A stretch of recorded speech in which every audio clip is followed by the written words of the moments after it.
Une des actions clés pour Buvons Laurentides, c'est créer la synergie entre les autres acteurs économiques. Souvent, les gens qui sont dans leur industrie, on est un peu cloisonnés dans nos sillons. En créant une association, on veut vraiment s'ouvrir, puis on crée de la synergie, puis là, on s'associe avec le monde de l'érable. Bien, c'est là que je m'en venais, avec l'érable. Oui, effectivement. Mirabel est quand même une municipalité qui se positionne sur une stratégie de mise en valeur de l'érable avec 31 cabanes à sucre sur le territoire. La Fondation de la commanderie de l'érable et Mirabel Fête de l'érable sont partenaires du festival. Puis l'idée, c'est vraiment de créer la synergie entre les deux mondes. Donc, on va, le Festival Bière des Bois va au festival de Mirabel Fête de l'érable. L'érable vient à notre festival, puis on crée le seul et unique concours de la meilleure bière à l'érable au monde. Qui choisit le ou la gagnante? Alors, c'est un processus assez rigoureux. On a quand même 2 panels de 6 juges. Donc, on a 8 juges experts de l'industrie. Et on a 4 juges invités aussi, des personnalités, dont on a notre député de Mirabel local, M. Jean-Denis Garon.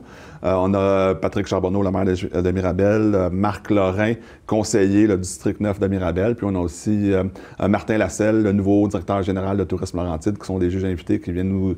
Un beau petit plus à leur travail, ça. C'est le fun, hein? Ben oui, ils nous aident avec le festival. Là, on a eu du financement de la Ville de Mirabel puis Tourisme Laurentide. C'est seulement normal qu'on les invite à avoir cette expérience-là. Puis ils sont en compagnie, comme je disais tantôt, avec les juges experts, les juges invités. On a quand même des gens, des sommités dans le monde de la bière. Sylvain Bouchard, ces gens le connaissent.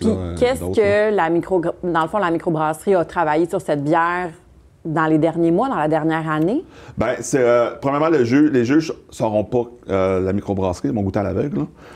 Donc, c'est vraiment pour eux, chaque bière, elle va être une découverte. Mais après ça, les microbrasseries, il y a différentes stratégies. Certaines bières qui sont inscrites au concours, c'est des bières qui sont commercialisées par les microbrasseries déjà dans la saison de l'érable. En ce moment, il y en a quand même plusieurs sur le marché. Et certaines microbrasseries vont concocter un élixir spécial pour l'événement. Donc, c'est à venir goûter. Puis, il y a un vote du public. Donc, pour les festivaliers... Parce que ces bières-là vont être disponibles pour le public? Dans les kiosques, oui. Dans les différents kiosques. Donc, les brasseries qui vont avoir soumis une bière ou 2 bières au festival, ils vont avoir un code QR sur leur cabane, qui va amener un formulaire de votation. Puis les gens vont pouvoir voter. Le public est invité à voter pour sa meilleure découverte de bière à l'érable.